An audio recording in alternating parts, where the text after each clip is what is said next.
집 짓는 이들이 내버린 돌, 그 돌이 모퉁이의 머릿돌이 되었네. 이는 주님께서 이루신 일, 우리 눈에 놀랍기만 하네. 안녕하십니까? 오늘은 시편 118편에 대해서 알아보도록 하겠습니다.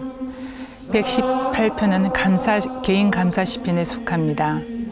이 시편은 1절에서 주님을 찬송하여라, 좋으신 분이시다, 주님의 자애는 영원하시다로 시작하여 마지막 29절에서 같은 말로 마칩니다. 이 시편에는 하느님의 자애를 철저하게 입은 시인의 마음이 잘 표현되어 있습니다. 시인은 사람에게 버림받음과 하느님께 선택되는 과정 속에서 버림받은 돌이 모퉁이의 머릿돌이 되는 신비를 깨닫고 전합니다. 이 시편에는 선택의 신비와 기적적인 전환이 나타나 있습니다. 신약 성경에서 예수님께서는 제자들과 순환 전날 저녁에 파스카 만찬을 하시고 이 찬미의 노래를 부르고 나서 올리브산으로 갔습니다. 교회 전통에서 이 시편은 예수님의 예루살렘 입성을 축하하는 주님의 순환 성지주일 뿐만 아니라 부활주의를 위한 시편이 되었습니다. 이 시편은 버림받은 자의 노래요, 죽음으로부터의 승리의 노래이며 믿음을 증거하고 선택받음의 신비를 노래합니다. 공경 속에서 내가 주님을 불렀더니 주님께서 응답하시고 나를 넓은 곳으로 이끄셨네. 시인은 자신이 체험한 주님의 구원을 요약하여 말합니다. 하느님께서 그의 기도에 응답해 주셨다고 합니다. 그래서 그는 공경 속에서 넓은 곳으로 옮겨졌습니다. 그가 당한 공경이 무엇인지는 분명하지 않지만 그는 분명히 구원을 받았습니다. 공경으로 번역된 말은 묶이다, 속박되다를 의미하는 동사와 연관이 되며 압박감을 받는 상태를 뜻합니다. 이것은 비구원의 상태를 말합니다. 넓은 곳은 자유와 생명과 새로운 가능성이 있는 곳입니다. 주님께 피신함이 더 낫네, 사람을 믿기보다.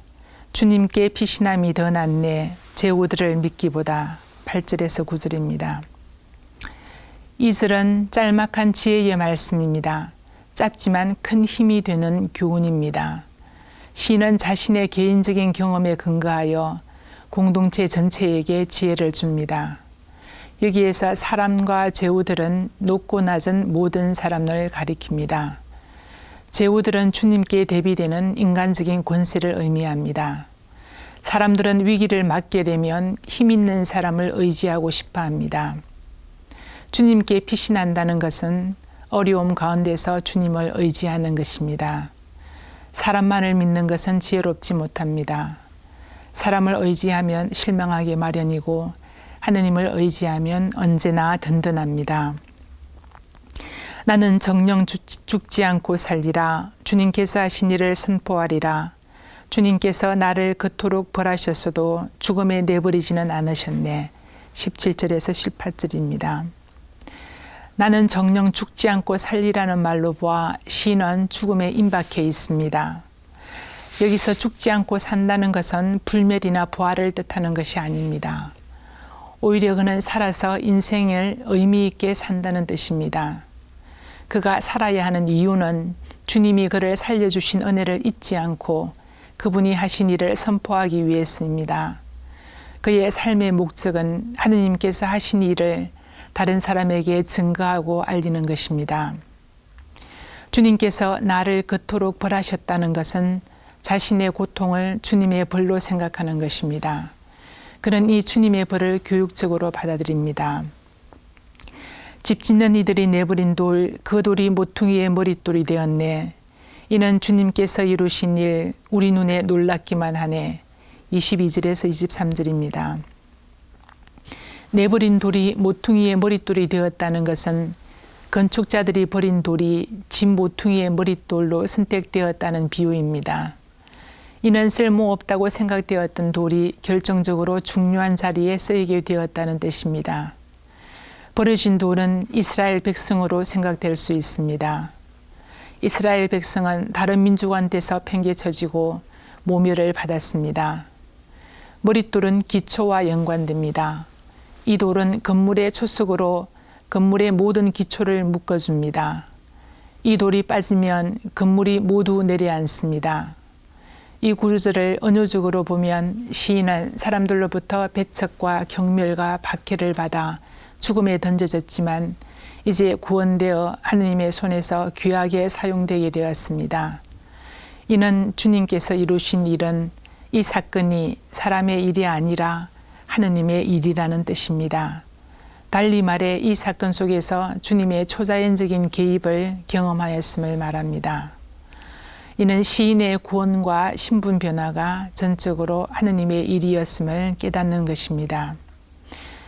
특히 22절에서 23절의 고백은 신약 성경에서 예수 그리스도의 순환과 영광에 적용이 됩니다.